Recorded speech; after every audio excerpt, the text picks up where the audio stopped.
Je ne sais pas si je vous ai déjà dit, mais si je l'ai fait, je vais le redire. Je suis béni dans vos moments de louange. Amen. Oui. C'est un ministère que de conduire la louange. Et j'apprécie beaucoup votre service dans ce domaine. Que Dieu soit béni. J'espère que vous êtes en bonne forme ce soir, que la journée n'a pas été trop fatigante.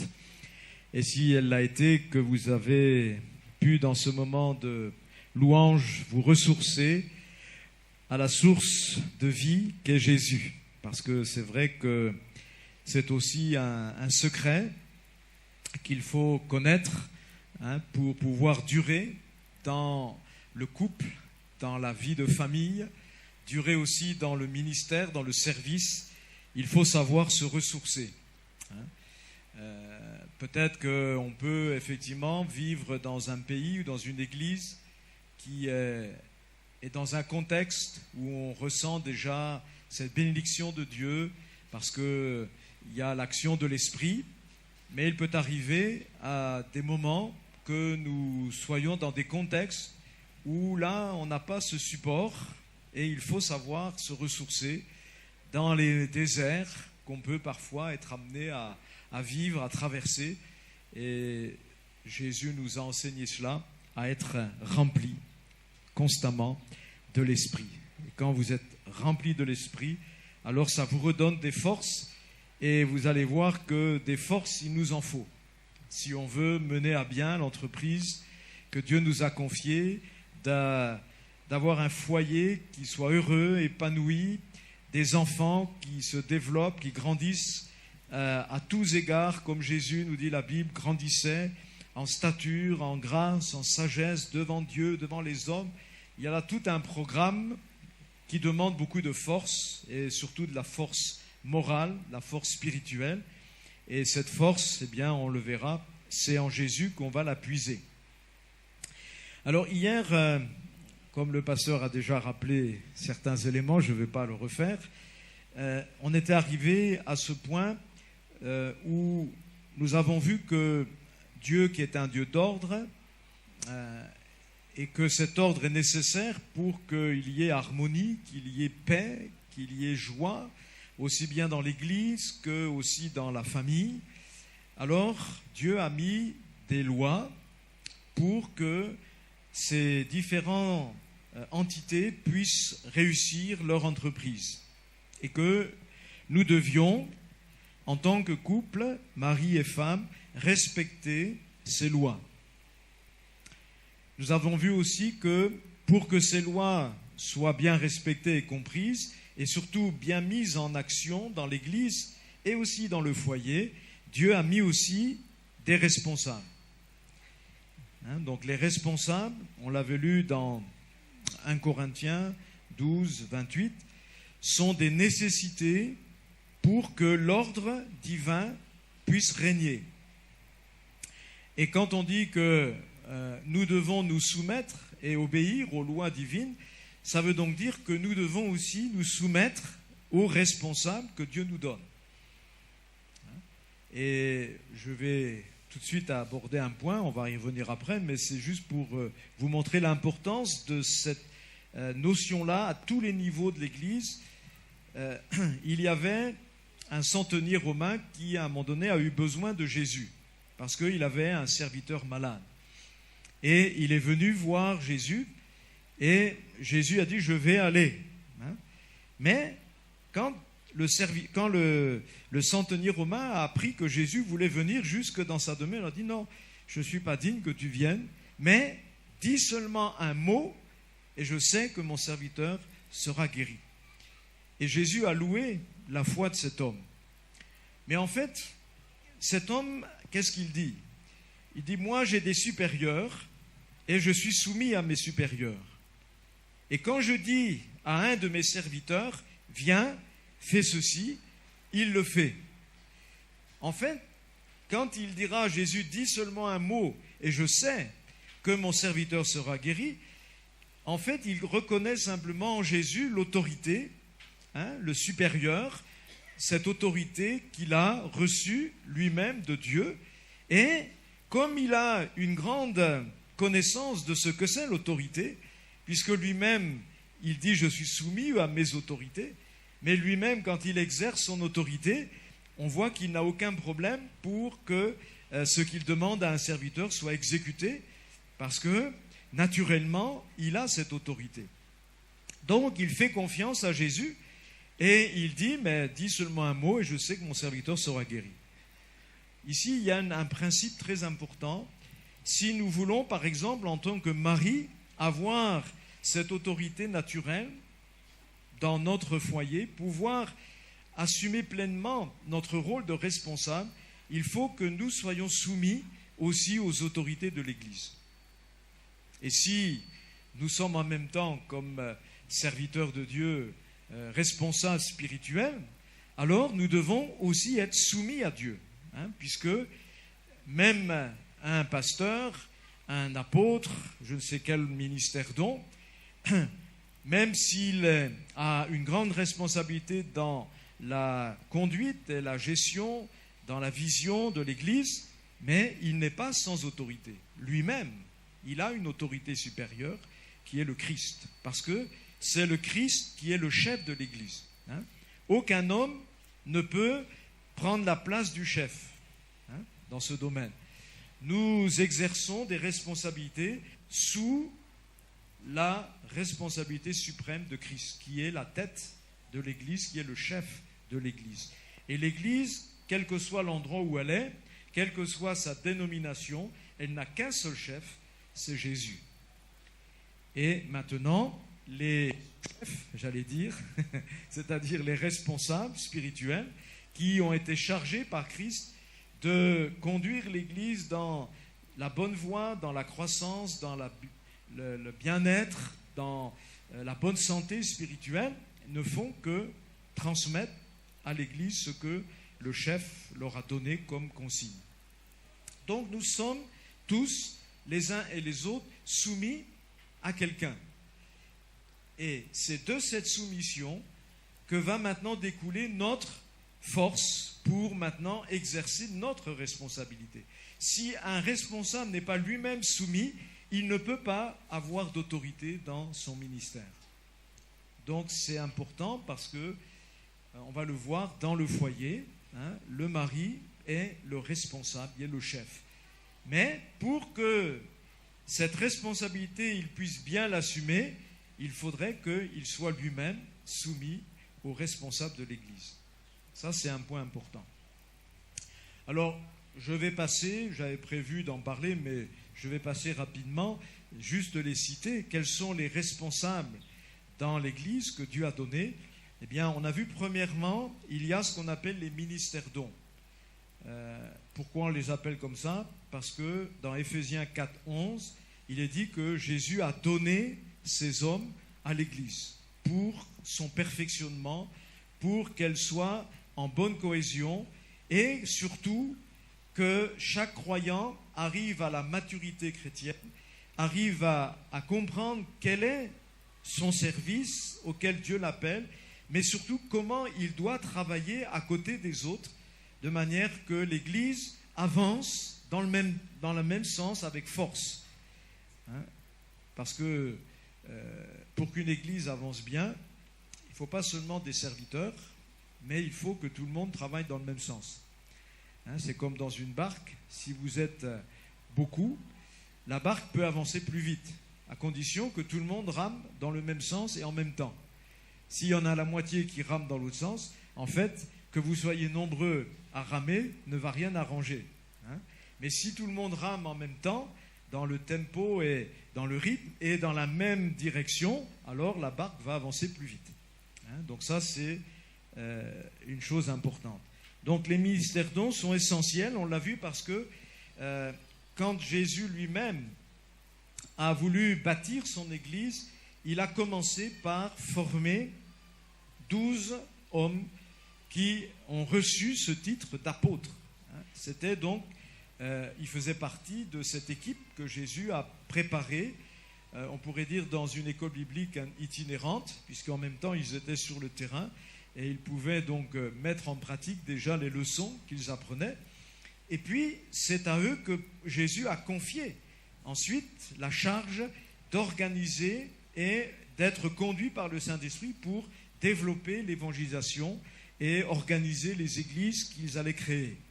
Ensuite, on voit que, alors dans ces ministères dons, il y a plusieurs types de ministères qui correspondent aussi à différentes fonctions dans l'Église, en fonction des besoins de l'Église. L'apôtre, c'est celui qui implante, celui qui met les bases, qui jette les bases à l'endroit où il n'y a rien. Il annonce l'Évangile, il fait des disciples, il commence à structurer, il met en place aussi des responsables pour qu'il puisse prendre soin des nouveaux convertis une fois qu'il va s'en aller. Donc l'apôtre, en principe, n'est pas appelé à rester sur place. Mais son ministère, c'est un ministère d'implanteur, d'organisateur. Et quand il a implanté, il revient, il repasse régulièrement pour s'assurer que ça fonctionne. Et s'il y a des corrections à faire, on fait les corrections. Ensuite, il y a les ministères de prophètes. On voit qu'au départ, c'est les deux ministères qui fonctionnent même souvent ensemble dans l'œuvre missionnaire. Il y avait un apôtre, il y avait aussi des prophètes. Pourquoi ? Parce que le prophète, il a des dons spécifiques pour exhorter, encourager les chrétiens au début de leur vie chrétienne, qui passent par aussi les persécutions. Il ne faut pas oublier qu'au début du christianisme, la plupart des chrétiens étaient des chrétiens persécutés. Aujourd'hui, dans le temps où nous vivons, il faut savoir que dans le monde, les peuples les plus persécutés sont les chrétiens. Donc ça existe encore, la persécution. Et quand vous êtes dans un contexte de persécution, les chrétiens qui viennent de se convertir ont besoin de ces dons spécifiques qui encouragent, qui exhortent, qui communiquent vraiment cette force qui vient du Saint-Esprit. Et puis ensuite, il y a les pasteurs, docteurs, les évangélistes, qui eux vont s'associer en quelque sorte aux anciens locaux pour leur donner un plus par rapport à l'organisation, à paître le troupeau et surtout à amener l'Église à elle-même essaimer, évangéliser, donner à l'Église aussi cette vision dans l'évangélisation. Donc ça, c'est ce qu'on appelle les ministères dons. Ensuite, il y a les anciens, selon le terme biblique, qui ont la charge d'évêques, c'est-à-dire de veiller sur les chrétiens de l'Église. Ils sont établis par les ministères dons, en général, dans la Bible, c'est ce que nous voyons, et ils sont chargés de prendre soin de l'Église sur laquelle ils ont été mis en place. Ils doivent aussi participer, pour ceux qui ont reçu aussi cet appel et ces dons, à la prédication, à l'enseignement et à la direction aussi de l'Église. Donc ça, c'est ce qu'on appelle les anciens. Ce sont aussi des responsables spirituels, mais ils sont en général nommés, affectés à une église ou en tout cas à plusieurs églises de la même ville. C'est sur une localité bien définie. Donc par définition, s'ils quittent la ville, par exemple, ils n'ont pas forcément le titre d'ancien là où ils vont aller. Il faudra que là où ils vont aller, on reconnaisse à nouveau leur capacité pour l'église où ils seront. Alors ces anciens sont des ministères très importants parce que les ministères dons peuvent être appelés à voyager pour justement continuer de faire bénéficier les autres églises de leur ministère. Et pendant qu'ils voyagent, pendant qu'ils s'en vont, parfois même ils peuvent quitter définitivement l'église où ils étaient, eh bien il faut que l'église elle continue à vivre, à se développer, à grandir. Et ce sont les ministères d'anciens locaux qui connaissent bien l'église, qui connaissent bien les frères et sœurs, qui vont avoir la charge de paître les brebis du Seigneur. Bon, je ne vais pas trop m'étendre là-dessus parce que ce n'est pas trop le sujet, mais je le partage parce que c'est important qu'on sache comment Dieu a organisé l'Église. Et à côté de ces responsables spirituels, vous avez maintenant des ministères de service qu'on appelle les diacres et les diaconesses. Donc là, on voit les sœurs qui sont aussi engagées dans ce service, dans ce ministère, et qui vont être chargées d'aider les ministères, dont les ministères locaux d'anciens, dans tous les domaines où cela est nécessaire Et on voit le premier exemple, c'est dans l'église de Jérusalem, où là, c'était uniquement des frères au départ qui ont été choisis, nommés. Et on voit que ce sont des hommes ou des femmes qui doivent aussi avoir de grandes maturités spirituelles et surtout une grande qualification spirituelle, puisqu'on le voit, pour être diacre, pour être diaconesse, il fallait être converti, bien sûr, mais il fallait aussi être rempli de l'Esprit, donc baptisé du Saint-Esprit, mais surtout ayant une vie de l'Esprit. Et il fallait aussi qu'ils rendent un bon témoignage, qu'ils obtiennent un bon témoignage et qu'ils soient aussi qualifiés dans les domaines où ils devaient venir en aide dans l'Église. Donc là, je pourrais dire que autant l'Église a de ministères divers, il faudra aussi qu'il y ait ainsi des aides qui vont permettre aux anciens de se décharger du fardeau, parce que s'il faut diriger différents groupes, différentes fonctions dans l'Église, différents ministères, ce n'est pas les anciens seulement qui peuvent le faire. Il y a besoin alors de diacres et de diaconesses. Entre guillemets, il ne faut pas voir seulement le ministère de diacre, diaconesse dans des fonctions matérielles, amener les chaises, servir de l'eau et choses comme cela.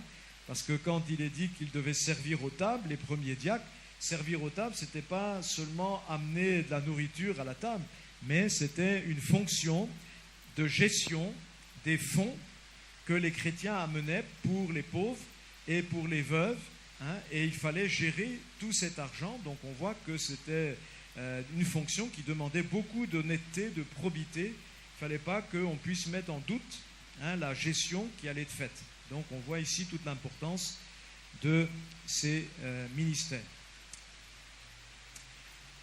Alors ce qui est important, pour que l'Église fonctionne bien, il faut respecter les appels, les dons, les qualifications que chacun reçoit. La souffrance dans l'Église vient souvent quand il y a des gens qui cherchent à occuper une fonction alors qu'ils n'ont pas reçu les dons pour cela, ni l'appel. Il y a aussi d'autres souffrances, c'est quand les gens ont reçu quelque chose et qu'ils ne veulent pas se mettre au service de l'Église. Là aussi, il y a une souffrance. Mais quand on respecte les appels, les dons, les qualifications, pour que chacun soit à la place que le Seigneur lui a conférée, que chacun s'attache maintenant à exercer ce ministère de la meilleure façon pour qu'il soit en bénédiction à l'Église, qu'on cherche à le remplir aussi en respectant les autres ministères qui travaillent aussi dans l'Église, en respectant aussi ceux qui ont une responsabilité plus grande, vous allez voir que cette Église va vraiment grandir. Et on pourrait dire que, en principe, elle pourrait grandir d'une manière indéfinie. Pour vous donner un exemple, vous savez que l'Église de Séoul, des Assemblées de Dieu, qui a été fondée au départ par Yong Ki-cho, mais qui aujourd'hui est dirigée par de multitudes de serviteurs, comprenait, aux dernières estimations, 700 000 chrétiens. 700 000, une église donc qui comprend 700 000 chrétiens. Donc vous voyez que si on respecte les directives, les directions divines, l'église peut s'étendre.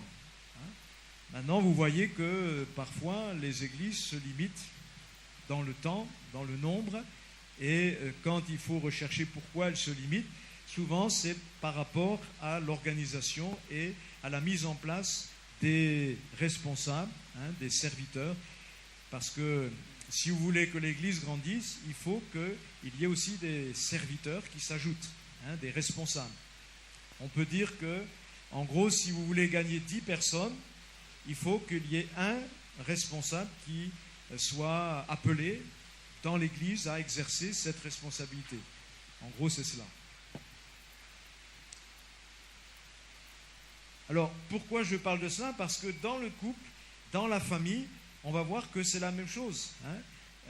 Dieu a prévu aussi une organisation pour que le couple soit capable de supporter tout ce qui va maintenant arriver dans ce foyer.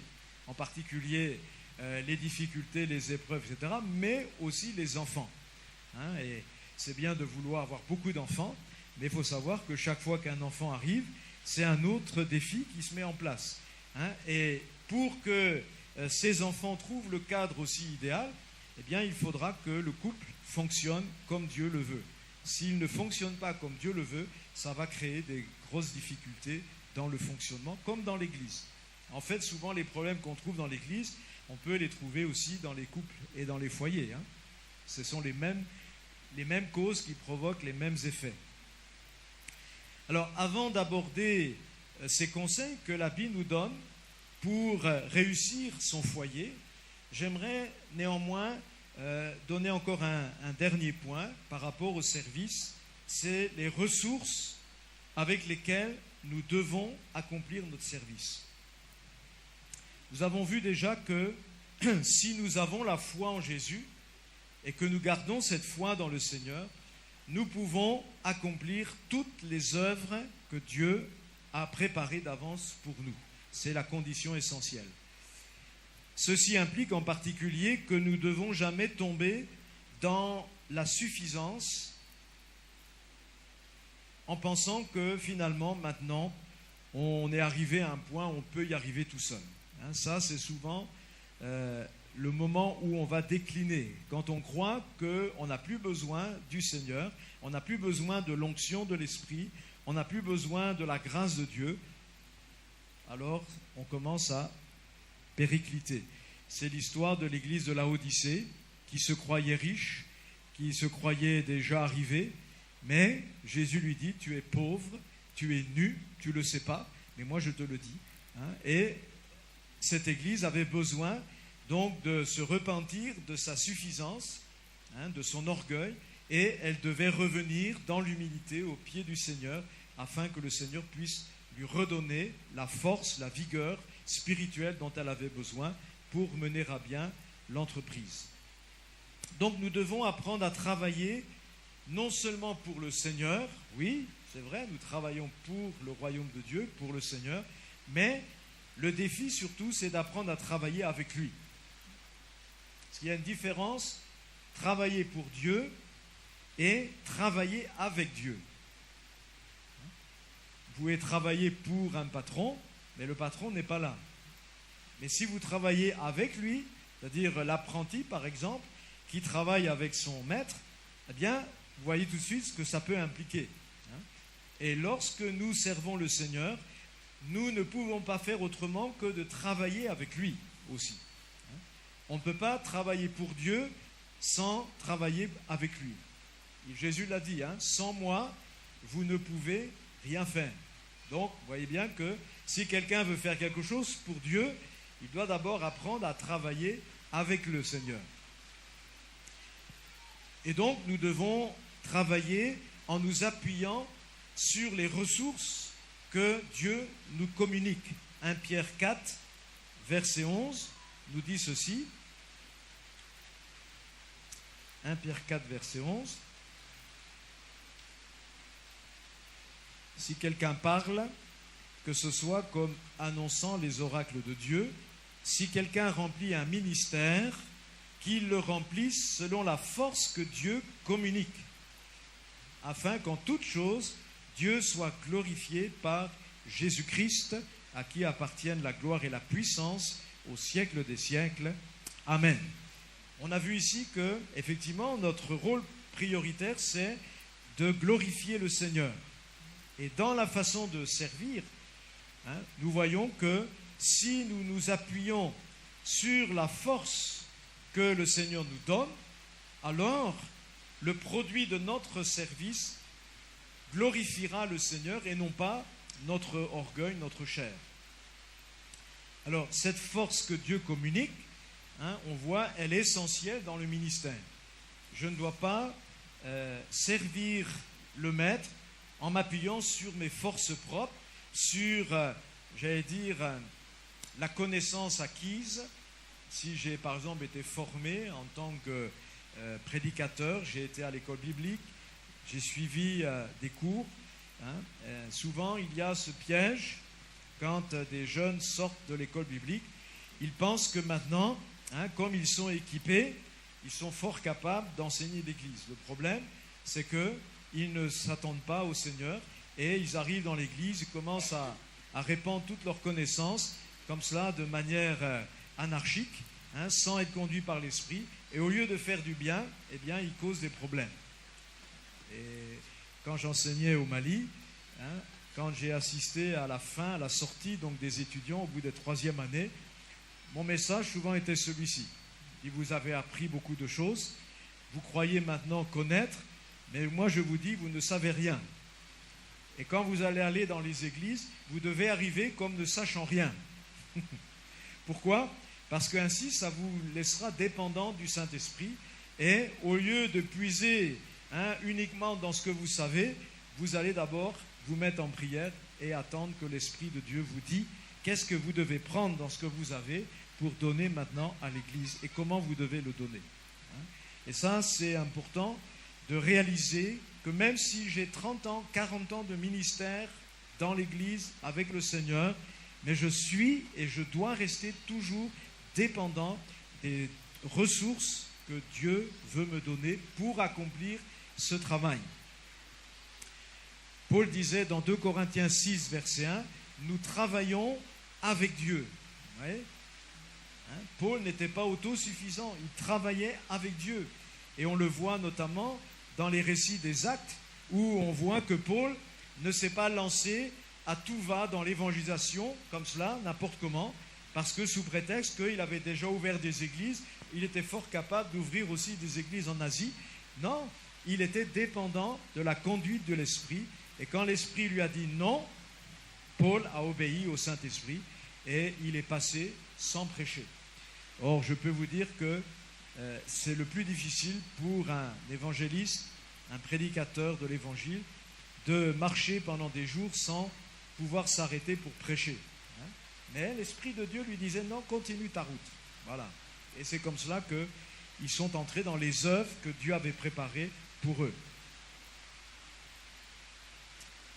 Alors, quelles sont les ressources principales du serviteur, de la servante ? D'abord, c'est la foi dans la grâce suffisante de Dieu. Il m'arrive parfois d'avoir des relations, des contacts comme cela avec certains pasteurs. Ils me partagent leur vision. Ils me disent, voilà, Dieu m'a donné cette vision. Mais il me manque ceci. Il me manque cela, il me manque cela. Alors je leur dis toujours, si vraiment tu es en train de faire ce que Dieu veut que tu fasses, tu ne dois pas parler comme cela. Parce que si Dieu vous commande de faire quelque chose, il vous donnera aussi tout ce qu'il faut pour le faire. Donc vous ne pouvez pas dire, il me manque. S'il vous manque quelque chose, c'est parce que vous n'êtes pas allé le retirer au trône de la grâce. Donc nous devons croire que la grâce de Dieu est suffisante. Elle est suffisante. Et on voit des exemples avec Élie, par exemple, lorsque Élie lui-même prophétise la sécheresse qui va venir, avec aussi la famine qui en découle, mais il va la vivre lui-même, cette sécheresse, mais il ne va pas s'inquiéter. Pourquoi ? Dieu va pourvoir à ses besoins, avec des moyens peu ordinaires, c'est vrai, puisque pendant un temps, ce sont même des oiseaux, des corbeaux, qui vont amener à Élie la nourriture chaque jour. Bon, vous le savez, les corbeaux, ils appartiennent à la race des rapaces, c'est-à-dire ils se repaissent de viande, mais ils ne sont pas prêts à partager avec quelqu'un leur viande. Donc il faut vraiment qu'ils soient sous la direction de Dieu pour vous amener comme ça chaque jour à manger. Sinon, c'est eux qui le mangent. Mais ça, quand Dieu est avec nous, pour accomplir un travail, si on compte sur le Seigneur, Dieu nous donnera ce qu'il nous faut. Peu importe les moyens que Dieu va utiliser, Dieu a tellement de moyens pour le faire, on doit rester confiant dans la grâce de Dieu. Paul lui-même dira, dans 1 Corinthiens 15, 10, il dit, par la grâce de Dieu, je suis ce que je suis. Et sa grâce envers moi n'a pas été vaine. Loin de là, j'ai travaillé plus que tous. Dans le contexte, donc, il parle des autres apôtres. Non pas moi toutefois, mais la grâce de Dieu qui est avec moi. Hein, vous voyez, Paul rend gloire à Dieu parce qu'il est conscient que ce qu'il a pu faire, même si c'est glorieux, même si c'est plus grand que tout ce que les apôtres ont fait, mais il dit, mais je n'ai aucun mérite dans cela parce que c'est la grâce de Dieu qui était avec moi. Hébreux 12, 15 nous dit donc, veillez à ce que nul ne se prive de la grâce de Dieu. Le chrétien a donc besoin de croître dans la grâce, dans la connaissance de Jésus, de manière à pouvoir saisir toutes ces ressources que Dieu a placées en Christ au moment où il le faut.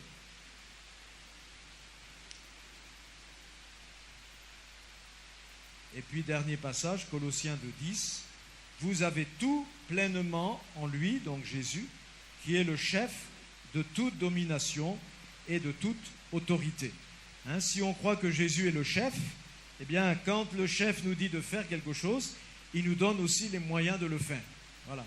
Donc, je n'ai pas à m'inquiéter, hein, je fais confiance au Seigneur, je commence à travailler avec ce que Dieu m'a donné, et puis le restant va suivre. Le Seigneur va être fidèle.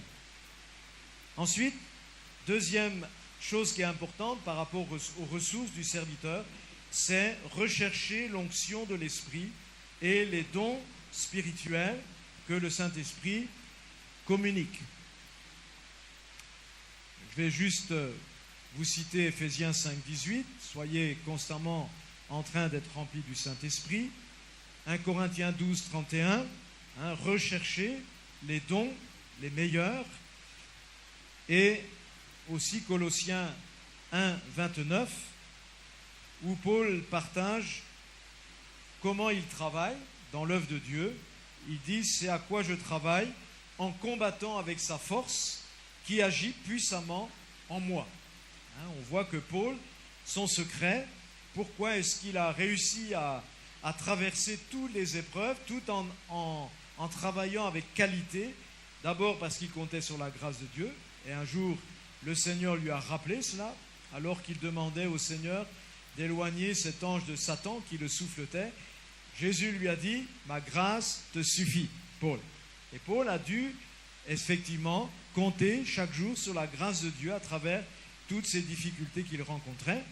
Et puis, on voit aussi qu'il combattait avec la force du Saint-Esprit, hein, cet esprit qui était en lui, dans lequel il vivait l'onction et lui permettait, même quand il était parfois lapidé, de se remettre debout comme si de rien n'était par l'action du Saint-Esprit, la puissance du Saint-Esprit qui vous porte et vous permet de retrouver vos forces au moment où vous en avez besoin. Ce sont des expériences qu'il faut vivre pour justement apprendre à dépendre de cette onction. Parce que sinon, vous allez dire au pasteur, « Ah, pasteur, aujourd'hui je ne me sens pas bien, hein. Je suis vraiment fatigué, hein. Donc je ne viendrai pas, hein, et je n'assurerai pas mon service. » Ça, le diable va vous avoir à tous les coups, hein, si vous commencez comme cela, hein, à regarder à votre état physique ou moral. Vous allez tout le temps, au moment où il faudra servir, vous allez tout le temps vous retrouver fatigué, moralement découragé, etc. Parce que le diable va à chaque fois vous tendre ce piège et vous allez tomber dedans. Hein. Mais si même vous êtes fatigué, eh bien, vous dites avec la grâce du Seigneur, avec l'onction de l'Esprit, Dieu me donnera la force qu'il faut au bon moment. Amen. Je me souviens avoir expérimenté dans ce domaine quelque chose de particulier. J'étais à Ouagadougou, c'était ma première visite en Afrique. Et on m'avait demandé de prêcher un soir dans l'église qui est sur la station de Ouaga, la station missionnaire des Assemblées de Dieu. Et je suis arrivé là. Bon, il y avait eu le voyage avant, etc. Je vous passe les détails. Dans l'équipe, il y en avait pas mal qui étaient aussi malades, fatigués. Et moi, je suis arrivé, je me suis assis sur l'estrade avec le pasteur à côté de l'UGT. Et pendant que les frères conduisaient la réunion, moi j'étais là, j'étais comme vidé de toutes mes forces, liquéfié, la chaleur, tout ça. Et je disais, mais Seigneur, hein, je compte sur toi parce que si j'arrive comme ça devant le pupitre, je ne sais même pas si je vais pouvoir me tenir debout. Je me sentais fatigué, vidé de toutes mes forces. Au moment où le pasteur annonce donc l'orateur, le prédicateur, il dit maintenant on va inviter le pasteur. Donc je me mets sur mes jambes. Et au moment où je me lève, je sens le Saint-Esprit qui me booste là d'une manière surnaturelle et m'a propulsé. J'ai même couru pour aller au pupitre, n'est-ce pas? Et j'ai pu accomplir la prédication avec toute la force du Seigneur. Ça, combien de fois ensuite j'ai pu l'expérimenter, étant au Mali, dans la brousse, à supporter des chaleurs pas possibles. Au Mali, j'ai connu des chaleurs de 50 degrés à l'ombre, dans le nord du pays, à Gao par exemple. Et quand vous devez prêcher le soir, pendant plusieurs jours de suite comme cela, eh bien s'il n'y a pas cette grâce de Dieu, s'il n'y a pas cette onction d'esprit sur vous, vous ne faites rien de bon. Mais il faut donc compter sur la puissance du Saint-Esprit. Et puis la troisième ressource, et ce n'est pas la moindre, c'est l'amour que Dieu communique par son esprit au cœur de celui qui recherche cela aussi. Parce que l'amour, ce n'est pas une denrée qui vous viendra comme ça tout seul. Paul dit qu'il faut rechercher l'amour. Et pour rechercher l'amour, ça vous demandera souvent de vous humilier, parce que peut-être qu'au moment où vous allez le faire, vous allez avoir dans votre cœur encore peut-être des mauvais sentiments, des mauvaises attitudes. Peut-être juste avant, vous vous surprendrez à avoir eu des mauvais sentiments. Et la Bible dit, maintenant revêtez-vous de ces sentiments divins, de cette compassion, de cette charité que Christ avait. Recherchez les sentiments que Christ lui-même possédait.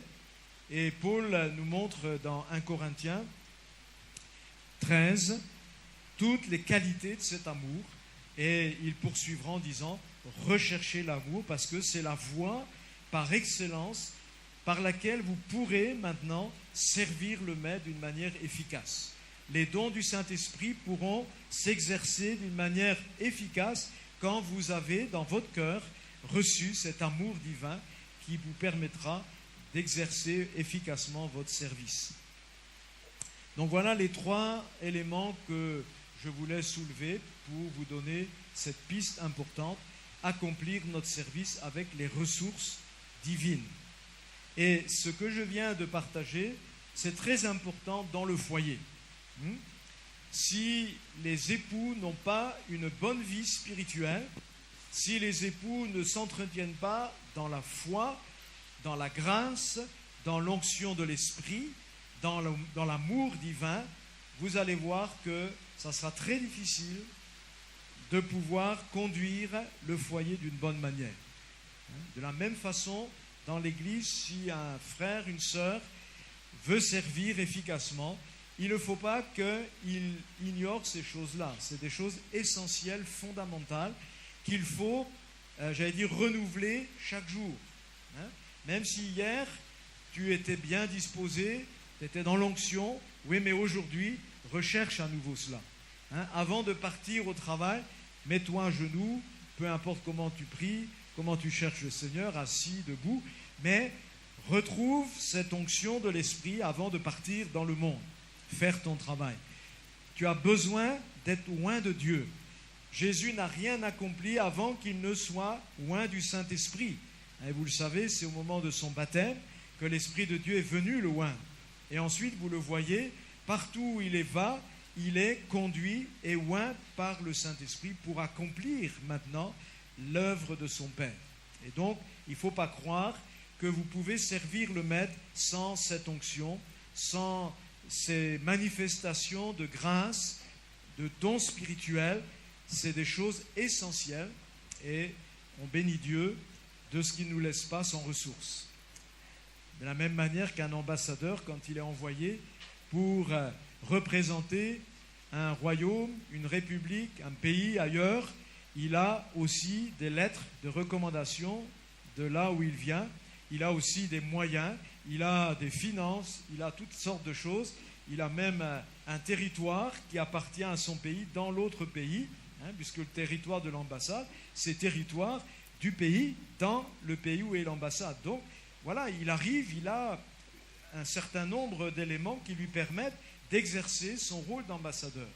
Et si nous sommes des ambassadeurs de Christ, du royaume de Dieu, nous devons aussi être conscients de tout ce que Dieu nous a communiqué pour faire ce service. Bon, avant d'aller plus loin, j'aimerais juste m'arrêter 2 secondes pour voir s'il y a des questions sur ce que je viens de dire, pour éviter d'y revenir après, puisqu'après on va voir les conseils divins pour réussir son foyer. Donc, est-ce qu'il y a des questions là-dessus? Ça va? Rien de compliqué, mais il faut le mettre en pratique. Eh oui. Vous voyez, surtout quand vous êtes dans un pays où il fait chaud, où il y a la pluie, combien de chrétiens sont arrêtés par la pluie, dès qu'il y a un petit... Voilà. La chaleur aussi, Bon. Si on ne se ressource pas, la chaleur peut affaiblir notre corps. Et finalement, même si je viens à l'église, je ne comprends pas. Je somnole par la chaleur. Il faut être rempli de l'esprit. Et quand vous priez pour cela, ne priez pas seulement pour que le pasteur, le prédicateur soit rempli d'esprit, mais pour que vous aussi, vous le soyez. Parce que comme ça, la communication passe bien et vous recevez aussi dans l'esprit les choses que Dieu veut vous donner. Alors, puisqu'il n'y a pas de questions, je fais un dernier tour d'horizon. Non? On va maintenant attaquer ce grand chapitre.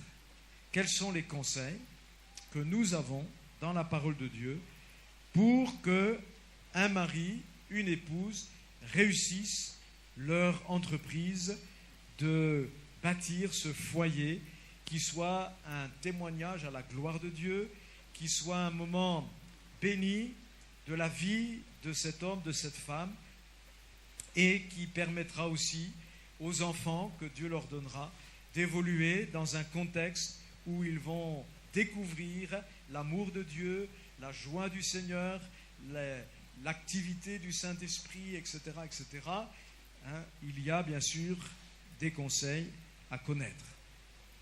D'abord, il nous faut découvrir ce qu'il est dit dans Genèse 1, 28. Quand Dieu a créé l'homme et la femme et qu'il les a amenés à s'unir, il est dit dans ce verset 3 mots seulement. Dieu les bénit. Ça va? Dieu les bénit. Ça veut dire que Dieu a doté les époux qui s'unissent dans le mariage d'une bénédiction particulière. Pourquoi? Justement pour leur permettre de réussir dans leur entreprise. Parce que si nous n'avions pas cette bénédiction de Dieu, pourquoi même s'embarquer dans cette entreprise? Il y a tellement de difficultés à vivre.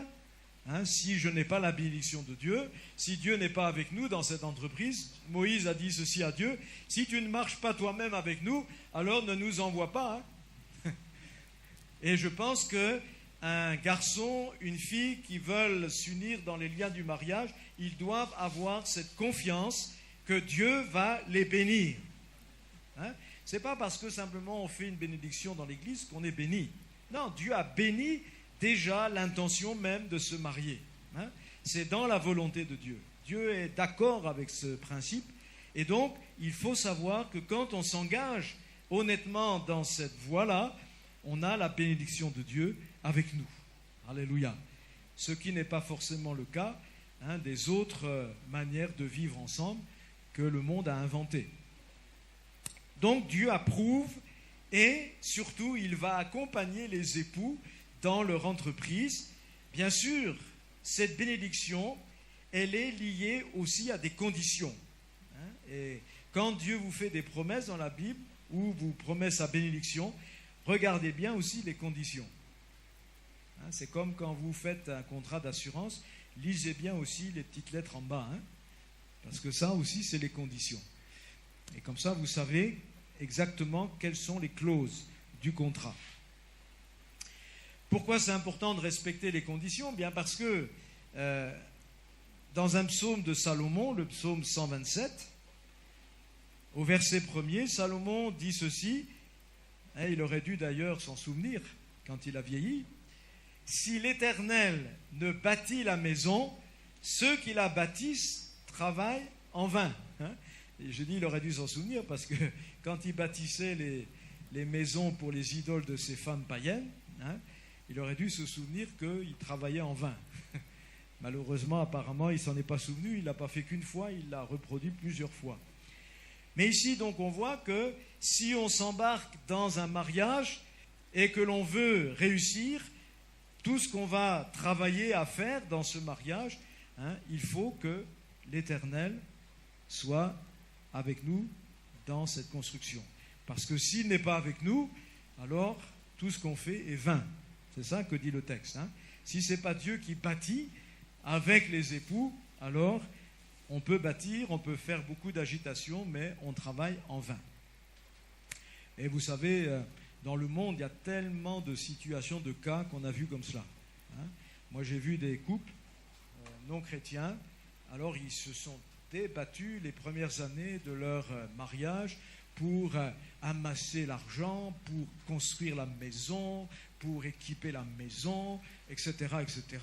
Mais ils bâtissent en dépit du bon sens, parce qu'ils ne s'occupent pas de Dieu. Ils pensent que pour que le mariage réussisse, il faut une maison, il faut avoir tout dans la maison. Et puis, au bout de 3-4 ans, maintenant ils ont tout, ils sont dans la maison, qu'est-ce qu'ils font? Ils divorcent. Parce qu'ils ne s'entendent plus. Et maintenant, la maison, eh bien, il faut la vendre, partager entre les deux, c'est plein de problèmes. Les enfants, s'ils sont déjà là, ça y est, maintenant ils sont ballottés. Vous voyez, ceux qui bâtissent en vain si l'Éternel ne bâtit pas. Donc quand vous voulez vous engager dans ce travail de bâtir, assurez-vous que vous respectiez les règles, les conseils divins pour que Dieu puisse être effectivement avec vous. Il ne suffit pas de dire Dieu est avec moi, mais il faut être sûr que c'est vrai. Parce que Israël disait aussi ça.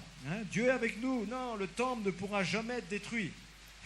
Mais un jour, pourtant, Dieu a permis que le temple même soit détruit. Parce que ça faisait longtemps que Dieu n'était plus avec eux. Et Dieu leur disait par les prophètes qu'il n'était plus avec eux, même lorsqu'ils faisaient leurs jeûnes, leurs fêtes, leurs sacrifices, leurs holocaustes. Dieu dit, je hais tout cela. Donc Dieu n'était plus avec eux parce qu'ils ne respectaient pas les clauses. Un mariage est donc une entreprise qui demande l'aide de Dieu chaque jour.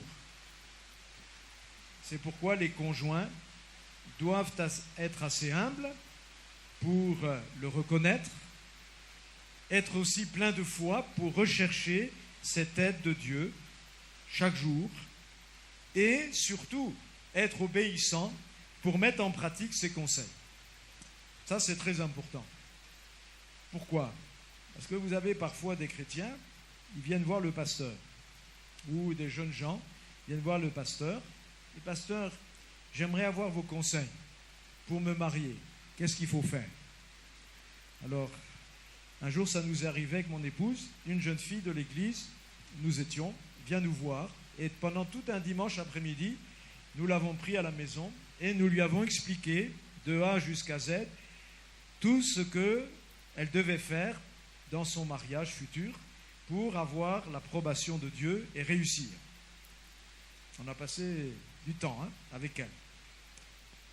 Et à partir de ce jour-là, on ne l'a plus revue dans l'église.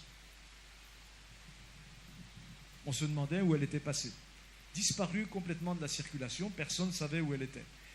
Des mois plus tard, nous avons appris qu'en fait, après nous avoir parlé, elle est allée prendre un inconverti et elle s'est unie à lui. Donc elle a fait tout le contraire de ce qu'on lui avait dit de faire. Et des années plus tard, je reçois un coup de fil qui venait de la Belgique et c'était cette brave sœur-là qui était en larmes au téléphone et qui commence à nous raconter tous les déboires qu'elle était en train de connaître avec cet inconverti. Je l'ai écoutée et je lui ai dit, ma fille, tu te rappelles ce qu'on t'avait dit? Tu as fait tout le contraire de ce que Dieu voulait que tu fasses. Ne t'étonne pas que tu en sois là. Mais maintenant, puisque tu as fait ce choix de te marier avec un inconverti, maintenant, assume et supporte la situation dans laquelle tu es. Reviens à Dieu, compte sur sa grâce, mais sache que je ne te dirai pas de divorcer de ces garçons. Et puis on n'a plus entendu parler jusqu'à ce jour. Je ne sais pas ce qu'elle est devenue. Alors vous voyez, il y a des fois, comme ça, des chrétiens, ils viennent, ils écoutent la parole de Dieu, ils disent Amen, et ils repartent, ils font tout le contraire. Ne vous attendez pas à ce que Dieu bénisse votre façon de faire si vous faites comme cela. Il faut être obéissant. Si on prend le conseil de Dieu, ça veut dire qu'on est prêt à mettre en pratique ce que Dieu va me dire. D'ailleurs, c'est dangereux même d'essayer d'avoir le conseil de Dieu si on n'est pas prêt à y obéir. Parce que vous pouvez très bien, Dieu peut vous dire, je ne me laisserai pas consulter par vous. Parce que je sais déjà que même si je vous dis ce qu'il faut faire, vous n'allez pas le faire. Parce que Dieu lit dans nos cœurs. Il voit quelle est l'intention. Regardez Jésus, quand les pharisiens venaient à lui pour lui tendre des pièges, il lui posait des questions. Mais Jésus n'était pas dupe. Il disait, mais je sais très bien dans quel état d'esprit vous êtes. Vous n'êtes pas là pour suivre les conseils de Dieu. Vous êtes là pour tenter Dieu, pour me tendre des pièges. Donc Dieu ne se laisse pas consulter si il voit qu'on est tordu. C'est-à-dire on n'est pas prêt à obéir. Mais si effectivement on cherche la pensée de Dieu pour y obéir, alors le Seigneur va vous enseigner ce soir des choses importantes. Quelles sont les lois que Dieu a données pour le bonheur, la réussite du foyer? On va aborder cela maintenant. Une dernière chose quand même. Rappelez-vous aussi que c'est à travers le mariage d'un homme et d'une femme que Dieu avait prévu de faire venir le salut du monde. Genèse 3, 15, vous connaissez ce passage, qui est la première référence à la venue du Christ sur terre pour le salut de l'humanité. Vous voyez que c'est dès le départ de l'intention divine. Genèse 3, 15. Qu'est-ce qu'on lit? Je mettrai inimitié entre toi, donc là il parle au serpent, entre toi et la femme, entre ta postérité et sa postérité, celle-ci t'écrasera la tête et tu lui blesseras le talon. Donc déjà ici, Dieu annonçait qu'à travers cette union de la femme et de l'homme, à travers les enfants et les descendances qu'elle mettrait au monde, un jour, le Sauveur naîtrait, celui qui écraserait la tête du serpent. Vous savez que le serpent, son venin est là, c'est là où il est dangereux. Donc une fois que la tête est écrasée, le serpent est sans aucune... il n'a aucune efficacité pour vous nuire. Donc ça montre que Dieu a tout misé sur simplement un homme, une femme, pécheurs en plus. Et c'est comme cela que le plan de Dieu s'est accompli au fil des siècles, puisque un jour, à travers Marie et Joseph, qui étaient tous les deux du peuple juif, le Messie pourra naître. Alors, première condition de base pour qu'un foyer réussisse, les deux époux doivent partager une foi sincère en Dieu et en Jésus-Christ. C'est-à-dire qu'il faut qu'ils aient expérimenté une vraie conversion à Christ. 2 Corinthiens 6, verset 14. 2 Corinthiens 6, verset 14. Ne vous mettez pas avec les infidèles sous un joug étranger. Car quel rapport y a-t-il entre la justice et l'iniquité? Qu'y a-t-il de commun entre la lumière et les ténèbres? Ici, on voit que lorsqu'un chrétien ou une chrétienne veut s'unir avec quelqu'un, il ne faut pas seulement se contenter de ce que l'autre peut dire, oui, je suis chrétien. Parce que aujourd'hui, le terme chrétien ne veut pas dire grand-chose. Si vous prenez le monde chrétien, par exemple, 2 milliards d'êtres humains, on estime que sur ces 2 milliards, il y en a pratiquement 3/4 qui, en fait, ne sont pas des chrétiens vrais, sont simplement des chrétiens de nom. Et parmi tous ces chrétiens de nom, ça veut dire qu'ils ne sont pas nés de nouveau. Ils n'ont pas expérimenté la conversion. Ils sont chrétiens parce qu'ils sont nés spirituellement dans une église qui considère que quand vous naissez dans la famille qui est chrétienne, vous êtes chrétien aussi. Mais ce n'est pas comme cela que ça marche dans la Bible. Pour être chrétien dans la Bible, il faut d'abord passer par la conversion, la repentance, la foi en Christ, la conversion, l'engagement du baptême et aussi la croissance spirituelle pour devenir réellement un disciple de Christ. C'est seulement quand on est un disciple accompli de Christ qu'on peut dire « je suis un chrétien ». Parce que c'est comme cela que le mot chrétien est venu. À l'époque, à Antioche, c'était les chrétiens, les disciples de Jésus, qui vivaient tellement dans l'onction de l'Esprit, dans l'harmonie avec Christ, qu'au départ, on s'est moqué d'eux. On dit « Ah, regardez, c'est des ouins, des petits Christ, des ouins, des onctueux », même si on traduisait le terme réellement. Donc ce n'était pas un qualificatif honorable dans la bouche des gens qui disaient ça, mais c'était pour se moquer d'eux. Mais en fait, c'était un compliment parce qu'ils vivaient comme Christ. Voilà, donc il faut s'assurer avant de s'engager dans quelque transaction que ce soit, même les filles enceintes, de s'assurer que la personne qui se dit chrétien ou chrétienne, est-ce qu'elle est réellement en communion avec le Christ ?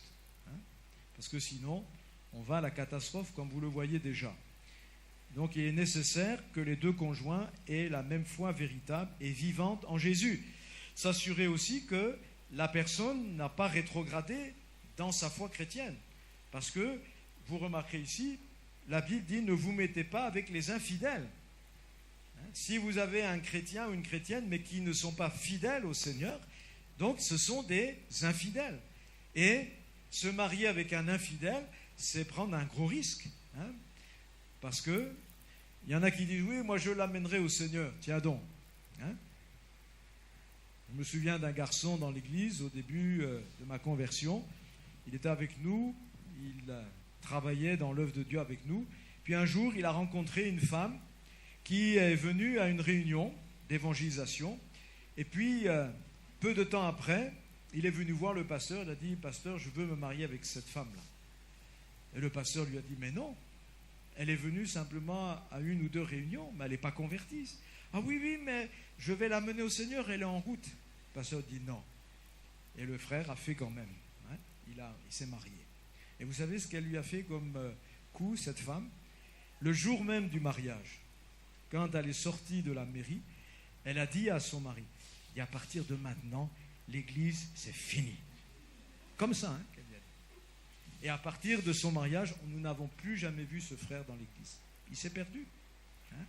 Donc, il faut faire attention aux pièges qui sont tendus ainsi aux jeunes chrétiens ou aux jeunes chrétiennes qui voudraient comme ça s'unir sur simplement les déclarations de quelqu'un qui dit « mais je ne t'empêcherai pas d'aller aux réunions ». Non, tiens. Même s'il ne t'empêche pas de venir aux réunions, mais si tu n'es pas uni spirituellement avec lui, tu ne peux pas réussir ton foyer. Ce n'est pas possible. Dieu met en garde tout croyant contre les dangers donc de contracter des alliances avec des non-croyants, des idolâtres ou même des infidèles. Déjà dans l'Ancienne Alliance, Dieu disait cela à Israël, dans Deutéronome 7, 3 à 4, « Tu ne contracteras point de mariage avec ces peuples », alors sous-entendu idolâtres. « Tu ne donneras point tes filles à leurs fils, tu ne prendras point leurs filles pour tes fils, car ils détourneraient de moi tes fils qui serviraient d'autres dieux. » Voilà comment Dieu voit la chose. Si tu t'engages comme ça dans cette relation, ce n'est pas toi qui vas influencer l'autre, c'est l'autre qui va t'influencer. Et vous avez un exemple excellent qui démontre cela, c'est Salomon. Salomon était un roi qui avait reçu, nous dit la Bible, une sagesse comme personne ici-bas n'en a jamais reçu, excepté Jésus. Et pourtant, quand il désobéit à Dieu, puisque déjà il y avait une loi pour les rois d'Israël, c'est qu'il n'ait pas beaucoup d'épouses. Donc, quand vous regardez le nombre d'épouses qu'il a eues et de concubines, plusieurs centaines. Mais qu'est-ce qu'il a fait avec toutes ces centaines de femmes je suis sûr qu'à la fin, il ne connaissait même plus le nom de la femme avec qui il dormait, parce qu'elles n'avaient même pas droit à aller avec Salomon une fois par an, avec le nombre qu'ils étaient. Ça revenait peut-être tous les 2 ans. À quoi ça rime? Donc déjà là, il a enfreint un commandement que lui-même il a écrit.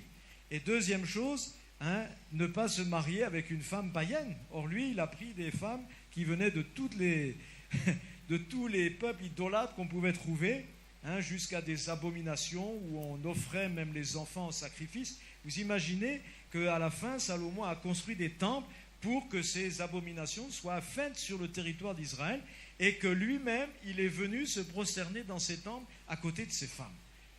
Vous imaginez un homme comme Salomon arrivé là? Ça vous montre que si on s'engage et on désobéit à Dieu, eh bien, Dieu aussi nous laisse aller.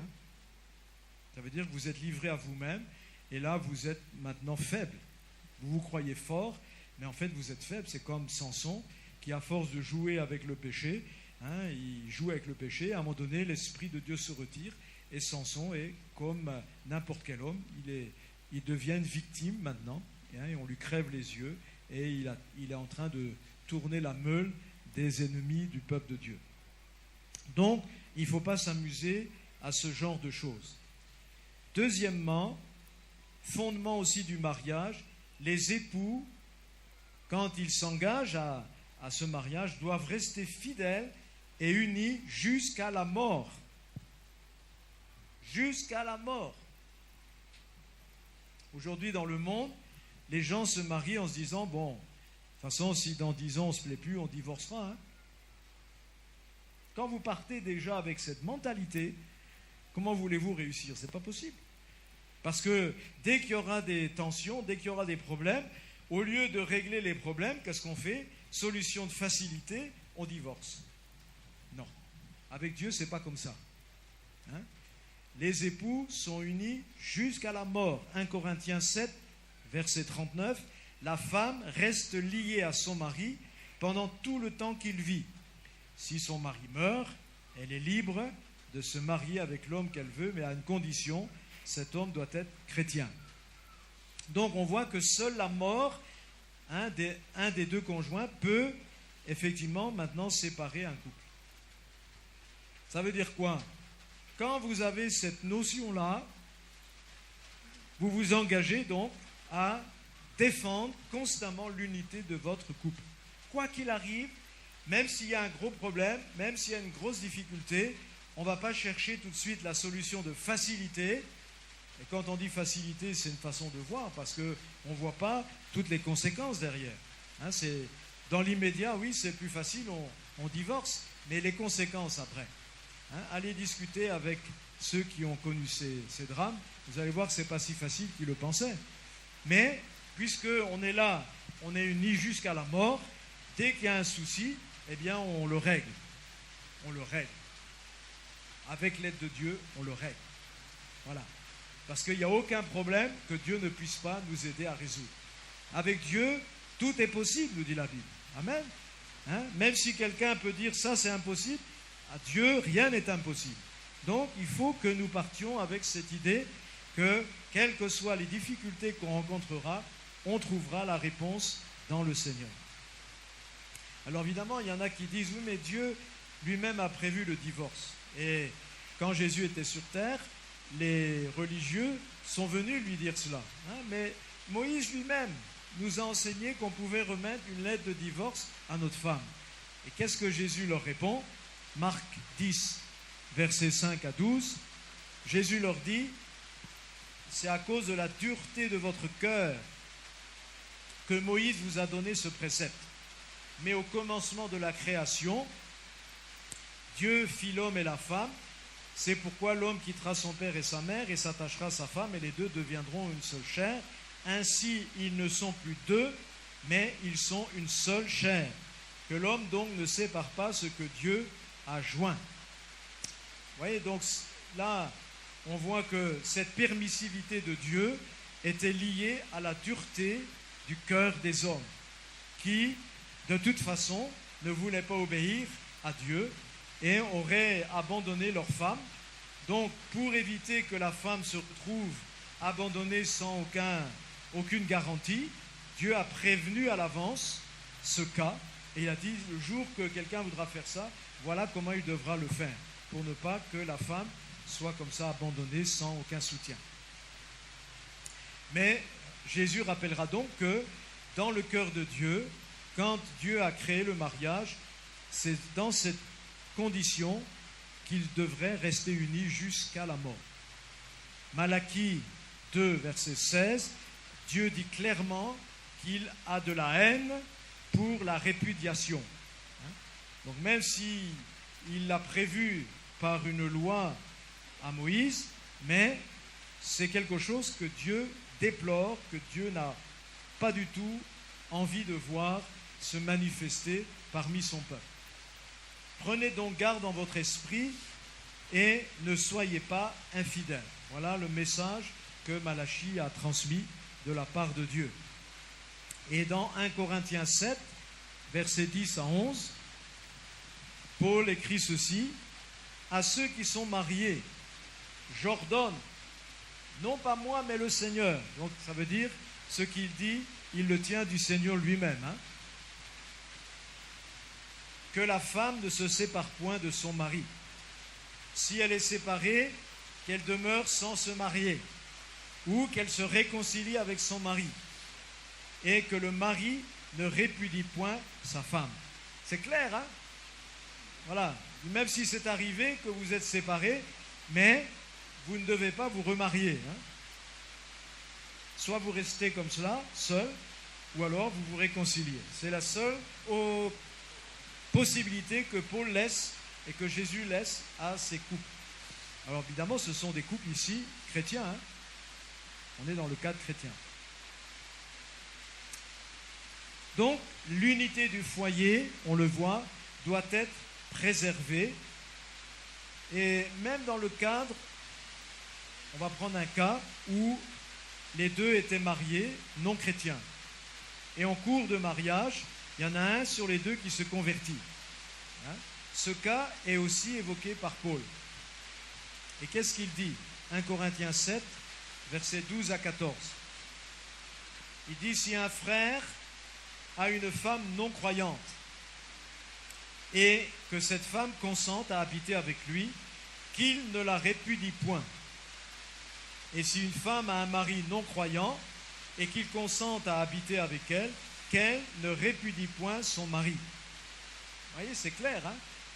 Même la conversion de l'un ne justifie pas qu'on sépare le couple, sous prétexte que l'autre n'a pas suivi dans la conversion. Et Paul continue, il dit: car le mari non croyant est sanctifié par la femme, et la femme non croyante est sanctifiée par le frère. Autrement, vos enfants seraient impurs, tandis que maintenant ils sont saints. Alors, pour bien comprendre ce que Paul dit, il faut le lire dans une autre version, la version Sommer, où il est dit: car du fait de son union avec sa femme, le mari non croyant est bien un mari légitime. Il demeure mari de cette femme, quand même. Donc, la conversion ne brise pas les liens du mariage. C'est ça que Paul est en train d'expliquer. Le mariage reste valide. Et, de même, du fait de son union avec son mari chrétien, la femme non croyante est bien une épouse légitime. Autrement, leurs enfants seraient des enfants naturels, alors qu'en réalité, ils sont légitimes. Voilà comment traduit la version Sommer. Donc, en quelque sorte, Paul ici explique que si le conjoint inconverti accepte de continuer à partager la vie avec sa compagne ou son compagnon, eh bien, à ce moment-là, le conjoint qui s'est converti devient une porte par laquelle le Seigneur peut aussi amener le salut dans la famille, à condition, bien sûr, que le témoignage du croyant soit un témoignage conforme à la volonté de Dieu. Alors, vous avez des exemples dans la Bible. Par exemple, l'exemple de Lydie de Thyatire, qui a été évangélisée par Paul et son équipe, et qui ensuite a amené aussi sa famille au Seigneur. Donc, par elle, en fait, l'évangile est arrivé dans sa maison. Dans le même endroit, vous avez aussi le geôlier de la ville de Philippe, qui s'est converti dans la nuit et qui a amené ensuite l'évangile dans sa famille. Et pour finir, toute la famille s'est engagée avec le Seigneur à travers le baptême dans la même nuit. Donc voilà des exemples qui montrent que quand il y a ces cas-là, eh bien, il n'y a pas besoin de rompre le lien. Si je vous dis cela, c'est parce que ça se passe dans certains groupes dits chrétiens, où on impose aux convertis de se séparer sous prétexte que l'autre n'est pas converti. Alors ça, c'est diabolique. Voilà. Alors bien sûr, il y a quand même une permissivité de Dieu pour libérer aussi parfois le croyant. Et c'est dans ce cas-là que le divorce, on peut dire, est accepté de Dieu. Mais vous allez voir, c'est deux cas, et encore il y a un cas qui est discutable. Le premier cas, c'est lorsque le non-croyant, dans la situation qu'on vient d'évoquer, refuse de rester avec ce conjoint parce qu'il a donné sa vie à Jésus. Il dit « Ah non, moi, je ne veux pas entendre parler de bondieuserie, de Jésus chez moi. Non, non, si c'est comme ça, tu quittes. Je ne veux plus de toi comme mari ou comme femme. » Bon, dans ce cas-là, Paul dit dans 1 Corinthiens 7, 15, il dit « Si celui qui n'est pas chrétien veut partir, il peut le faire. » Mais vous remarquez que ce n'est pas le croyant qui décide, c'est l'autre, l'incroyant, qui dit « Moi, je ne veux plus de cette situation. » Dans ce cas-là, il dit que le croyant laisse partir le conjoint inconverti. Dans ce cas, celui qui est chrétien, le mari ou la femme, n'est plus lié à l'autre, car Dieu vous appelle à vivre dans la paix. Mais c'est sous-entendu aussi qu'il faut que le chrétien ait une attitude correcte à l'égard de son conjoint. Et souvent, on verra que si le chrétien a une bonne attitude, eh bien, on pourra éviter ce divorce-là. On pourrait éviter que le non-chrétien se retire. Nous, on a eu des cas comme cela où le mari inconverti posait des problèmes à sa femme, mais en fait, c'est parce que la femme convertie avait un mauvais témoignage. Elle ne se comportait pas comme une bonne chrétienne, parce qu'elle n'avait pas compris certains éléments. Et donc, le mari, lui, voyant comment sa femme devenait, il ne comprenait pas. Il dit, mais si c'est pour devenir comme ça, alors moi, je ne veux pas de ça chez moi. Et on pouvait à ce moment-là comprendre que cet homme réagissait à cela parce que, au lieu de s'améliorer, cette femme maintenant manifestait des attitudes qui étaient des pierres d'achoppement pour le mari. Donc, en général, si on a un bon comportement, ça va aider l'autre à se convertir. Et puis la deuxième situation, c'est lorsqu'il y a une infidélité d'un des conjoints. Puisque dans l'enseignement que Jésus donnera, notamment dans Matthieu 5, 32, il mettra ce petit parenthèse, sauf pour cause d'infidélité. Et vous remarquerez que c'est tout ce qu'il dit. Or, une infidélité de l'un des conjoints, ça peut aussi se régler d'une manière spirituelle. Bien sûr, quand on règle ce problème d'infidélité, il faudra analyser les raisons, les circonstances dans lesquelles cette infidélité s'est manifestée. Dans certains cas, qui est, on pourrait dire, un accident, c'est-à-dire ce n'est pas quelque chose qui va s'installer dans la durée, mais c'est juste un accident qui arrive un jour. Le pardon du conjoint trompé et aussi une attitude plus correcte de sa part pourront éviter la séparation. Parce qu'en sachant que même dans ce cas-là, une séparation va causer beaucoup de traumatisme. Donc il vaut mieux essayer de régler ce problème par le pardon, comme la Bible nous l'enseigne. Si ton frère a péché, eh bien pardonne-lui. Donc s'il y a un cas comme cela, le pardon peut régler cette situation, mais il faut aussi aller à la source même, pourquoi il y a eu cette infidélité. Parce que souvent, ça cache aussi des mauvaises attitudes de l'autre conjoint. On verra pourquoi parfois il peut y avoir ces accidents. Si le couple ne vit pas bien sa relation, notamment conjugale, sexuelle, ça peut pousser à un moment donné l'autre dans des attitudes dangereuses, et ça ne l'excuse pas, bien sûr, mais ça peut expliquer pourquoi il y a eu cet accident. Donc, la personne qui elle-même n'a pas eu un bon comportement ne peut pas charger l'autre en disant « oui, il m'a été infidèle », mais si toi-même tu n'as pas bien agi, alors tu es aussi responsable de ce qui est arrivé. Donc, chacun doit tirer les leçons de ce qui est arrivé, pardonner et repartir sur de nouvelles bases. Comme j'ai mis ici, en effet, une infidélité peut en cacher une autre, qui est moins visible, mais qui est réelle et qui peut aussi provoquer ces comportements. Alors, dans tous ces éléments, quand on parle de rester fidèle et uni jusqu'à la mort, eh bien, la grâce de Dieu sera présente tout au long de notre vie. Il faut compter sur la grâce de Dieu pour obtenir parfois le pardon quand il y a eu des erreurs commises, et aussi être guéri des blessures qui découlent de ces erreurs.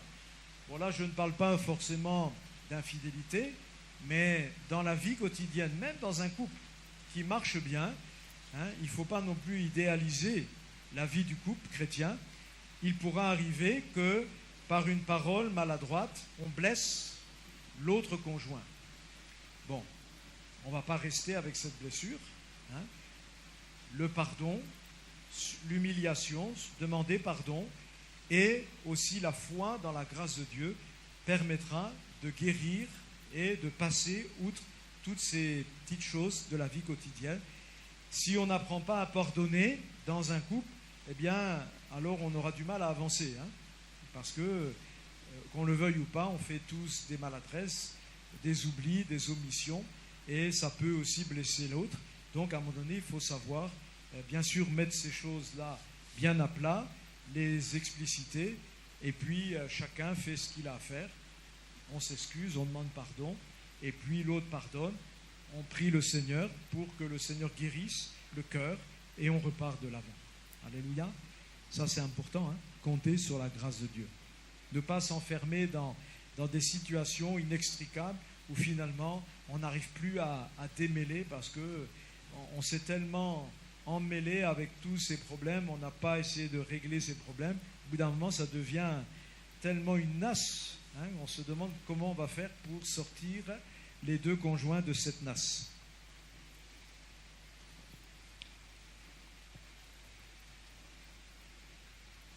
Alors, le troisième élément important pour réussir son couple, c'est de savoir que l'homme est le chef du foyer, c'est-à-dire le responsable.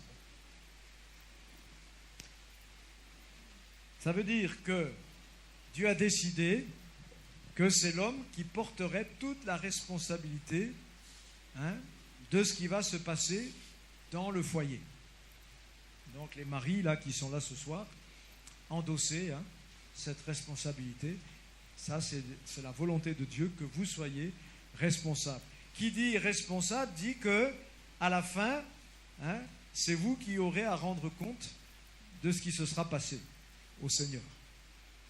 Parce que le responsable, c'est celui-là qu'on appelle, quand on veut maintenant évaluer le travail dans un service, on appelle le responsable et on lui dit voilà ce qui s'est passé, alors pourquoi il y a eu ça, pourquoi il y a eu ça. On ne va pas les demander aux gens qui ont fait les choses, mais on va demander au responsable. C'est lui qu'on va mettre aussi devant, parfois même les tribunaux, s'il y a eu engagement d'une responsabilité qui a causé la mort de quelqu'un. Donc, responsable, 1 Corinthiens 11, verset 3, l'homme est le chef de la femme. Dit comme ça, évidemment, c'est un peu abrupt, et il faut définir ici ce qu'est le chef. Éphésiens 5, 23, car le mari est le chef de la femme, comme Christ est le chef de l'Église. Là, déjà, on explicite un peu plus ce qu'il y a derrière ce mot chef. Parce que quand vous comparez maintenant à Christ, qui est le chef de l'Église, ça vous donne une dimension nouvelle à cette définition du chef. Parce que vous n'oubliez pas que Christ s'est sacrifié pour l'Église. Que Christ prend soin de l'Église. Donc, déjà, ça vous montre ici un aspect de cette responsabilité.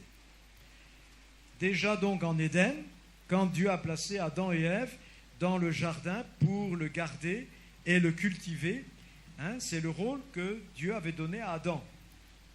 Qu'est-ce qui s'est passé en Éden? Adam n'a pas assumé sa responsabilité, il a démissionné complètement. Puisque quand le serpent, la Bible nous dit, est un animal des champs, est entré dans le jardin, déjà, Adam n'a pas veillé à cela. Qu'est-ce qu'un animal des champs faisait dans le jardin de Dieu? Il n'avait rien à faire là. Donc, premièrement, Adam aurait dû attraper le serpent et hop, le jeter dans les champs. Oui, c'est spirituel ce que je vous dis, parce que si en tant que mari, vous voyez des dangers rentrer dans votre maison et vous laissez faire, vous êtes responsable de ce qui va suivre après. Il faut avoir l'œil. Quand Dieu a donné à Adam la charge de garder, de cultiver le jardin, ça veut dire qu'il y avait des dangers. Sinon, pourquoi garder? Garde ton cœur plus que toute autre chose, dit la Bible. Pourquoi garder son cœur? C'est parce qu'il y a des dangers qui peuvent rentrer dans le cœur. Et de la même façon, si Dieu demande à l'homme de garder son foyer, de veiller sur le foyer, c'est parce qu'il y a quelqu'un qui cherche à s'introduire dans le foyer pour y mettre sa mauvaise semence. L'ivraie dont parle Jésus là, les fils du malin, etc., qui viennent mettre son ivraie. Il faut faire donc attention. Alors, donc déjà, il aurait dû jeter le serpent hors du jardin. Ensuite, on voit que quand le serpent commence à discuter avec sa femme, il ne dit rien. Je ne sais pas ce qu'il faisait, peut-être qu'il faisait la sieste. Et il laisse le serpent discuter avec la femme. Quand il voit la femme qui commence à se prendre les pieds, n'est-ce pas, dans les explications qu'elle donne au serpent, parce qu'elle modifie la parole de Dieu quand elle répond au serpent. Vous avez vu qu'elle a ajouté quelque chose à ce que Dieu avait dit. Dieu avait dit, vous n'en mangerez pas. Et elle a dit, Dieu nous a dit de ne pas y toucher. Mais non, Dieu n'a jamais dit ça. Il a dit de ne pas en manger. Elle a commencé déjà par déraper. Adam aurait dû lui dire, hé, Ève, attention, tu es en train de te tromper là. Dieu n'a pas dit cela, mais il laisse dire. Et puis quand le serpent lui dit, mais non, Dieu sait que quand vous en mangerez, vous serez comme des dieux, etc. Adam laisse dire Satan. Il laisse séduire donc sa femme, sans rien faire. Tu vas laisser ta femme être séduite par quelqu'un d'autre, sans bouger, sans rien dire? Mais c'est ce que Adam a fait, lui. Il a laissé le serpent, par ses discours, séduire la femme. Et il ne dit rien. La femme s'approche pour prendre le fruit. Adam ne bouge pas non plus. Il laisse faire. Et le gros nigo, une fois que sa femme en a pris, elle lui en tend un. Et qu'est-ce qu'il fait? Il le prend aussi. Et il mange. Donc là, on peut dire que l'homme a été en dessous de tout. Et c'est pour ça que la Bible, quand elle parle de cet épisode, elle dit que celui qui a introduit le péché dans l'humanité, c'est l'homme. Vous relirez les textes. Par un seul homme, le péché est entré dans l'humanité. Il ne dit pas par une seule femme, Paul, il dit par un seul homme. Parce que qui est responsable de ce désastre? Ce n'est pas la femme, c'est l'homme. C'est lui le responsable. Même si c'est elle qui a été l'instrument, mais c'est l'homme qui est responsable, qui porte la responsabilité. Donc, en tant que responsable, l'époux doit veiller sur son épouse, d'abord. Parce qu'au départ, il n'y a que eux deux. Donc, la tâche n'est pas trop compliquée. On n'a qu'une épouse à veiller. Après, quand il y aura les enfants, ça va se multiplier. Mais au départ, il n'y a que l'épouse. Donc, pour veiller sur l'épouse, il va falloir apprendre à l'aimer. Et là, je dis apprendre à aimer. Pourquoi? Parce qu'on peut bien sûr aimer cette fille avec qui on va se marier. Mais cet amour peut être un amour humain simplement. Je l'apprécie, elle me plaît, on partage les mêmes idées sur la suite, etc. Mais un amour comme cela, même dans le monde, vous pouvez le trouver. Et vous avez vu combien de temps ça dure, cet amour-là? Parfois, 2 ans après, déjà, les gens ne s'aiment plus. Parce que c'est un amour qui est basé simplement sur des appréciations extérieures, sur des choses qui nous plaisent chez l'autre. Mais ça, ce n'est pas l'amour de Dieu. L'amour divin, c'est quoi? C'est se donner à l'autre. Ce n'est pas chercher dans l'autre quelque chose qui me plaît. Mais quand on dit j'aime la personne, ça veut dire je suis prêt à donner ma vie pour elle. Donc, ça, c'est un amour qui doit se développer. Parce que pour apprendre à bénir l'autre, à se donner à l'autre, il faut d'abord découvrir qui est l'autre. Quels sont ses besoins?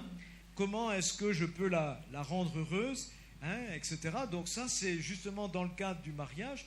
C'est pourquoi on dit qu'il faut entre 1 et 5 ans pour arriver à équilibrer les choses dans le mariage, parce qu'il faut ce temps-là, plus ou moins suivant les personnes, pour arriver à bien connaître son épouse, comment elle fonctionne, comment elle réagit dans tous les domaines, au niveau affectif, au niveau moral, au niveau intellectuel, au niveau physique aussi, puisqu'il y a des relations sexuelles, mais on peut dans ce domaine aussi dire beaucoup de choses. Pourquoi il y a beaucoup d'insatisfaction dans ce domaine? Parce qu'il n'y a pas cet intérêt qui est pris à l'autre. Vous avez souvent des hommes qui sont comme simplement là pour profiter de leur femme. Maintenant je suis marié, je peux profiter de ma femme. Et ils sont là, ils recherchent en fait le plaisir à travers leur femme, mais ils ne sont pas dans l'amour, parce que l'amour, il ne s'intéresse pas à ce que je peux prendre chez l'autre, l'amour s'intéresse à ce que je peux donner à l'autre pour qu'il soit heureux. Ça fait une différence. Et quand on commence à travailler dans ce sens, à aimer, si la Bible dit que le mari aime sa femme, ça veut bien dire que c'est quelque chose qui doit se travailler. Sinon, si c'était naturel, comme l'amour qu'on éprouve au départ, avant même de se marier, qui nous amène à nous attacher à la jeune fille, Dieu n'aurait pas besoin de dire aimer, puisqu'on l'a déjà aimé avant de se marier. Donc, mais si Dieu dit après aimer votre femme, ça veut dire que, justement, quand on va découvrir qui elle est, c'est là qu'il va falloir apprendre à l'aimer. Pourquoi? Parce qu'on va découvrir aussi les défauts. On va découvrir aussi les aspects qui sont moins agréables. Et là, si vous n'apprenez pas à l'aimer telle qu'elle est, qu'est-ce que vous allez chercher à faire tout le temps? Vous voulez tout le temps la changer. Et c'est ça le gros problème de certains couples. La femme est tout le temps en train de vouloir changer son mari, et le mari est tout le temps en train de vouloir changer sa femme. Mais ce n'est pas comme ça que ça fonctionne. L'amour divin nous permet d'aimer l'autre tel qu'il est. Même si je découvre des surprises. Dans le mariage, il y avait le paquet cadeau, là, mais je n'avais pas encore déballé, donc je n'ai pas vu tout ce qu'il y avait. Je le découvre après, une fois qu'on est marié. Alors, qu'est-ce qu'il faut faire? Eh bien, on apprend à aimer l'autre tel qu'il est. Et non seulement à l'aimer tel qu'il est, mais aussi à rechercher à faire son bonheur. C'est-à-dire, je vais voir comment, moi, maintenant, je peux contribuer à son épanouissement, à faire en sorte qu'elle soit heureuse, si c'est une épouse, qu'il soit heureux, si c'est un mari. Et quand chacun des conjoints travaille à cela, eh bien, vous allez voir que, naturellement, l'amour va grandir dans le foyer. Et aussi, l'épanouissement va grandir. Chacun va amener l'épanouissement chez l'autre. Parce que l'amour divin n'est pas égoïste. L'amour divin, c'est un amour qui donne à l'autre, qui cherche le meilleur pour l'autre. Si on pouvait donner une définition de cet amour, on pourrait dire aimer consiste à donner à l'autre ce qui va contribuer à son bonheur, tout simplement. Et en tant que responsable, c'est le mari qui doit montrer l'exemple. Voilà. C'est pourquoi le mari ne doit jamais dire à sa femme « Femme, tu dois être soumise à ton mari ». Non, non, non, non, non. Ne cédez pas à cette facilité. Si vous montrez l'exemple, votre épouse va suivre. Parce qu'elle va voir que vous lui manifestez de l'intérêt. Vous cherchez le meilleur pour elle. Comment ne pourrait-elle pas en retour, après, vous respecter et chercher aussi votre bonheur, votre réussite? C'est naturel. Hein?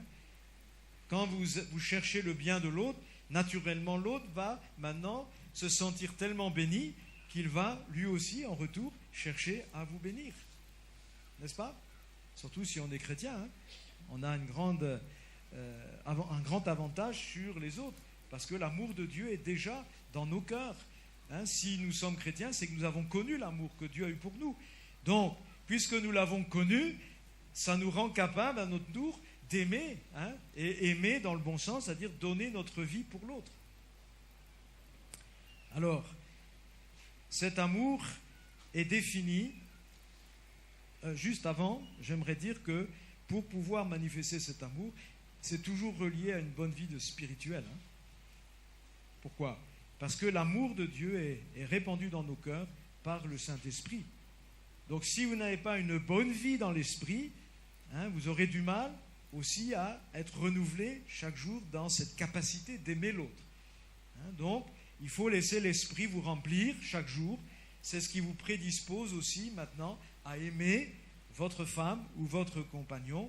Et aussi, bien sûr, pas seulement ça, hein, ça doit aussi rejaillir sur tous ceux que vous côtoyez, vos frères et sœurs de l'Église, etc., comme la Bible nous dit, et même nos ennemis. Hein. Vous voyez, la grandeur de l'amour divin, c'est un amour puissant.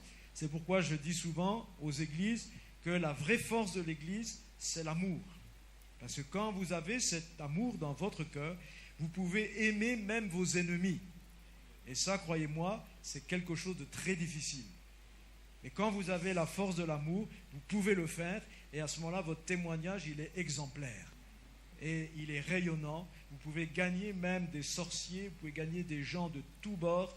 Quand vous avez cet amour-là pour ces gens-là, c'est quelque chose contre lequel même les pires de vos ennemis ne pourront pas résister. Si vous voulez briser quelqu'un qui est dur et méchant, aimez-le comme Jésus vous a aimé, et vous allez voir, c'est une puissance contre laquelle c'est dur de résister. Parce que face à cela, il n'y a aucune arme, sinon que d'abdiquer et accepter Jésus aussi. Donc, 1 Corinthiens 13, versets 4 à 7, nous décrit cet amour. Mais vu l'heure, je ne pense pas qu'on va aborder ça ce soir. Hein. Je vous laisse le texte simplement à lire chez vous, déjà, préparez-le.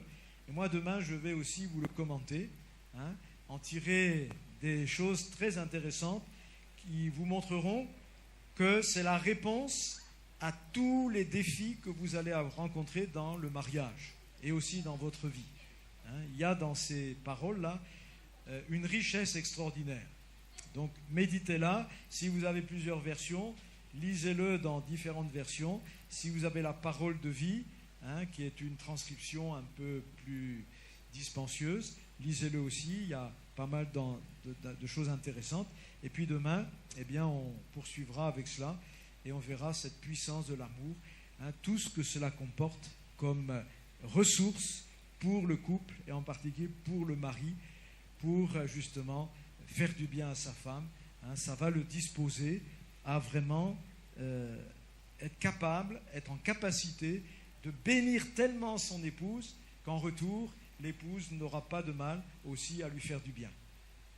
Puisque vous avez cette parole aussi dans les Proverbes, elle lui fait du bien tous les jours de sa vie. Hein. Mais ce n'est pas n'importe quelle femme qui peut faire ça. Hein. Il faut qu'elle ait aussi un contexte, un mari exemplaire qui aussi la bénit tellement qu'elle ne cherche jamais à faire du chantage avec son mari ou à être méchante avec son mari, mais elle n'aura elle aussi qu'envie de le bénir. Hein. Parce que quand une femme est méchante ou est frustrée, c'est parce que elle-même, hein, elle n'est pas bénie. Hein. Mais une femme qui est bénie, elle a envie de faire du bien aussi naturellement.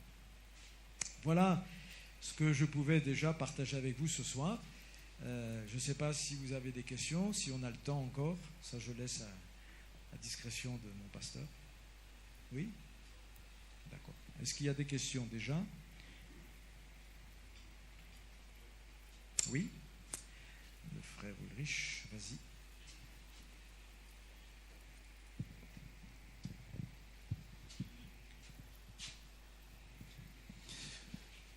Merci, pasteur. J'avais 3 questions à poser, mais bon,